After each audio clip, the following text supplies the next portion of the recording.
પર પહોંચી છે। જો કે આ સિસ્ટમ છે મિત્રો આજે અને આવતીકાલ સુધીમાં નબળી પડી જશે, તેમ છતાં પણ હજી ગુજરાતની અંદર આજે 30 તારીખના રોજ અને 31 તારીખના રોજ ભારેથી અતિ ભારે વરસાદ પડવાની શક્યતા છે યથાવત રહેશે। આપણે ખાસ જણાવી દઈએ કે મિત્રો અહીંયા બંગાળની ખાડીમાં ફરીથી સપ્ટેમ્બર મહિનાની અંદર એક સિસ્ટમ છે સક્રિય થશે અને સિસ્ટમ છે મિત્રો ધીમે ધીમે આગળ વધશે। ખાસ કરીને મિત્રો ચોમાસું છે ફરીથી સક્રિય આ બધા વિસ્તારોની અંદર સક્રિય છે, એમને કારણે સિસ્ટમ છે મજબૂત અવસ્થાની અંદર નહીં આવે, પરંતુ ગુજરાતની નજીક પહોંચશે ત્યારે મિત્રો એ સિસ્ટમ છે ફરીથી મજબૂત થશે અને ગુજરાતની અંદર 3 થી લઈ અને 10 સપ્ટેમ્બરની વચ્ચે મિત્રો ફરીથી ભારેથી અતિ ભારે વરસાદનો રાઉન્ડ છે જોવા મળશે એવું હાલમાં વેધર મોડેલો બતાવી રહ્યા છે। મિત્રો આજની વાત કરીએ તો મિત્રો તમે જોઈ શકો છો 30 તારીખનો વેધર ડેટા છે સ્પેશિયલી ગુજરાત માટે। એની અંદર તમે જોઈ શકો છો કે ગઈકાલ કરતા આજે ગુજરાતની અંદર વરસાદનું જોર છે વધશે।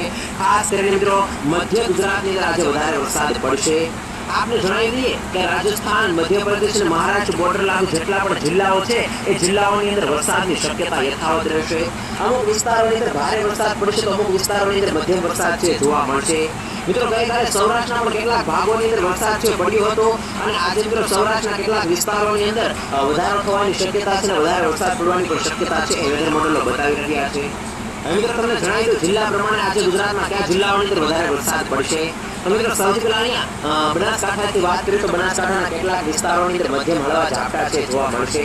વધારે બનાસકાંઠાની અંદર વરસાદની શક્યતા નથી, પરંતુ મિત્રો અહીં સાબરકાંઠા છે, ત્યાર પછી મહીસાગર છે, અરવલ્લી છે, દાહોદ છે, ખેડા છે, આણંદ છે, વડોદરા છે, ગાંધીનગર છે, અમદાવાદના કેટલાક વિસ્તારો છે, અમદાવાદ સુરેન્દ્રનગરના વિસ્તારો છે, અમદાવાદ બોટાદના વિસ્તારો છે, અમદાવાદ ભાવનગરના વિસ્તારો છે।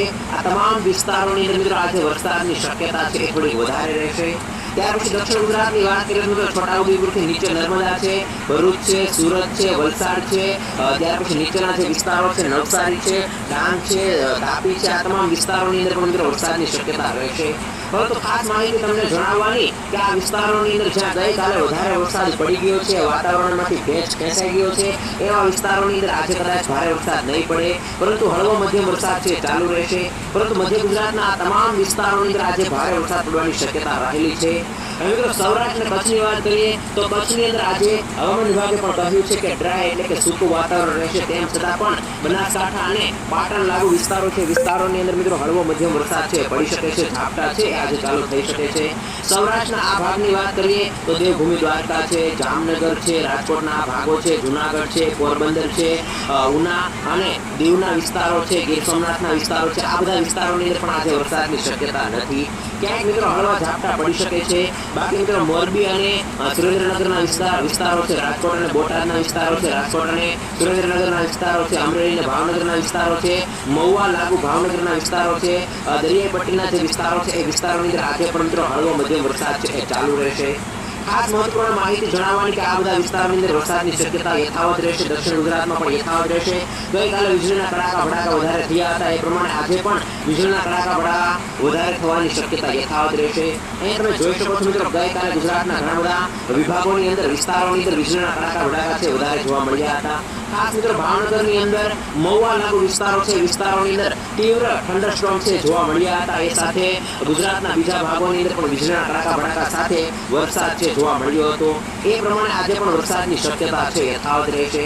ત્યાર પછી મિત્રો તમે જોઈ શકો છો 31 તારીખનો વેધર ડેટા છે। 31 તારીખના રોજ મિત્રો વરસાદની શક્યતા આટલા વિસ્તારોની અંદર જ રહેશે। દક્ષિણ ગુજરાતની અંદર વરસાદની શક્યતા ઘટી જશે, સૌરાષ્ટ્રના ભાગોની અંદર પણ વરસાદની શક્યતા ઘટી જશે। કચ્છની અંદર પણ મિત્રો વરાપ જેવો માહોલ છે, ત્યાં પણ મિત્રો વરસાદ છે જોવા નહીં મળે, પરંતુ મધ્ય ગુજરાતની અંદર દાહોદ છે, અરવલ્લી છે, અમદાવાદ, ગાંધીનગર, આણંદ, વડોદરાના વિસ્તારો છે, એ વિસ્તારોની અંદર 31 તારીખે પણ વરસાદની શક્યતા છે યથાવત રહેશે। ત્યાર પછી મિત્રો જોઈ શકો છો તમે કે